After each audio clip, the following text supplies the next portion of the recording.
Breaking news.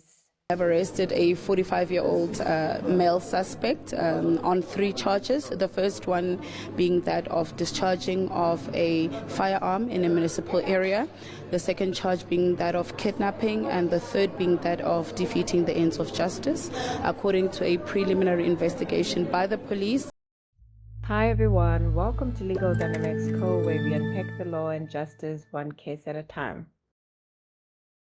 Sunday morning. 7:30 a.m. An e-hailing driver drops off a female passenger at a residence in Edenvale on Johannesburg's East Rand.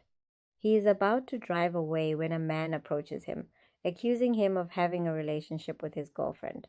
The driver is allegedly forced into a vehicle and prevented from leaving. Then, according to police, a gun is fired in his direction.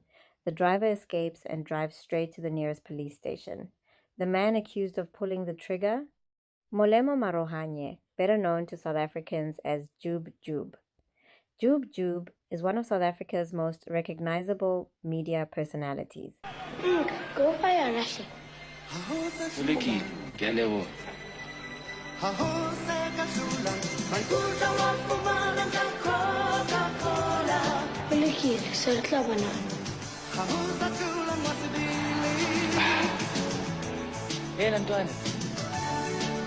Nunca.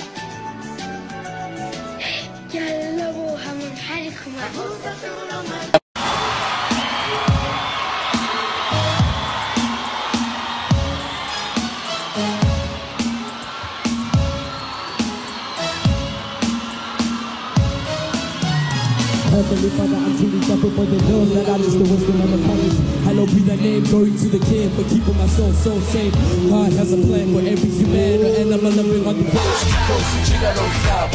What I know, cause it came from above. It's on my nipple, which is solitaire. Gotta give back, then they wanna build and I give my wrong time.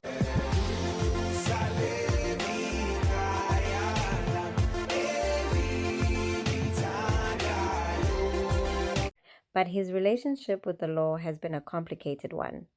In 2010, he was involved in a drag racing incident in Soweto that killed 4 school children and left 2 others with permanent brain injuries. Testimonies of all 32 witnesses that took part in the trial. Come today, Molemo, Jub Jub, Maarohanye and his co-accused Themba Shabalala are found guilty. Accused are convicted of the following counts. 4 counts of murder. Accused are also convicted of 2 counts of attempted murder. There is no dispute at all that the accused used drugs before they engaged in the driving of those vehicles. Both the 2 accused are convicted of the offense of use of drugs. The state also, as one of his prayers, prayed that the 2 accused be convicted of an offense of failure to ascertain the nature and extent of injuries sustained by persons after an accident. Once more, we are excited that about this conviction, because it proves that case law in South Africa is growing. We're getting more and more cases to archive as terms of reference. So most certainly, yes, it's a big achievement for us. As we all know that drag racing is becoming a serious problem in our country. Therefore, this case serves as a deterrent to all other drivers to say we won't tolerate any reckless driving, and those who are found guilty of that will face the full might of the law. Initially convicted of murder, the conviction was later reduced to culpable homicide on appeal. He was released on parole in 2017 and rebuilt his career, eventually becoming the host of Uyajola 9 Nights. Correction series. Upper phone. My second thing I keep na GPS. A suspect by Konda is a Uyajola. When I sing it,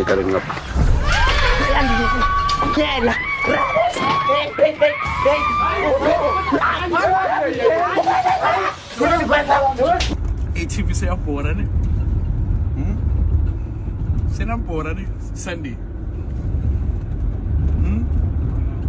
So my safe to say with Siawoya. And we're coming back. And I must just woo yes and February. On the 2nd of November. It's safe to say it's cancer Uyajola. The whole year. That's February. In 2023, he was arrested on charges including rape, attempted murder, and assault following allegations by multiple women. Do we know how many people have brought the complaints? There are 4 complainants in this case, that is dating back from 2006. So the alleged offences were committed from 2006 going onwards to 2010, yes. Mrs. Bindi, you're saying there are 4 complainants here. How serious really are these charges? Does the NPA believe it as a watertight case against the accused? Because he was just recently arrested for, the accident that took place where a young, people died there. What could this mean for him as well? Well, remember that he has presented evidence in court by way of affidavit in his application to be released on bail. And amongst the facts that he declared in court was obviously that previous conviction wherein school children were killed, and he has already served his time for those offences. So they have no actual bearing in this case. However, he is facing charges of a serious nature, and as the NPA, we were duty bound to take action as soon as we received information. You might be aware that one of the complainants actually registered the case in February of 2022. And the docket was then brought to the NPA as a decision docket. It went up to the Office of the Director of Public Prosecutions, and an instruction was given by that office for the prosecutors to issue to authorize a warrant for his arrest. So he handed himself over to the police yesterday, and hence he appeared in court. Those charges were withdrawn by the NPA in 2024 due to insufficient admissible evidence. I feel relieved. The truth always prevails, and I'm just happy that it's finally over. I can get my life back. I mean, it's been a year of hell. I've lost out on a lot. I lost a lot of money, lost a lot of time, lost a lot of respect. I was called all sorts of names. But I'm happy that, my family, my legal team, everybody carried me throughout. So I'm happy. We've been very clear from the beginning, these are fabricated charges. We're happy the DPP has seen through our veins. We really appreciate that somebody legally reasonable have finally agreed with our stance ever since. But Maarohanye's legal battles may not be over yet, as he now mounts a civil suit against some of his accusers, with his lawyer saying it would be an injustice not to pursue the matter. Now he faces fresh allegations.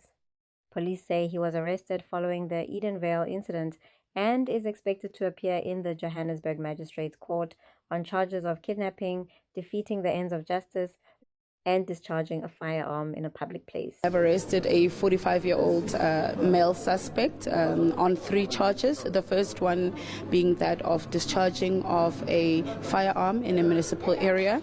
The second charge being that of kidnapping, and the third being that of defeating the ends of justice.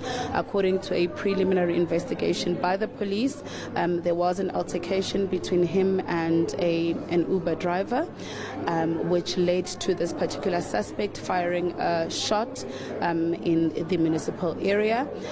We can confirm that our ballistics experts and our detectives are on the ground where they are investigating this particular incident. The suspect has been arrested, and he will appear before the Germiston Magistrate Court on Monday morning, where he will face the 3 charges. And I think further details on this particular case will then be elaborated further in court.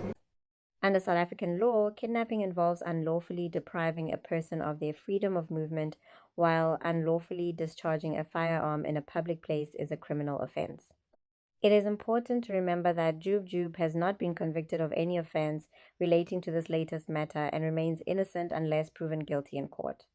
The arrest quickly dominated social media, with many South Africans pointing to the irony that the host of a show about exposing relationship disputes is now accused of acting out of jealousy himself. Others argued that the legal process should be allowed to run its course before conclusions are drawn.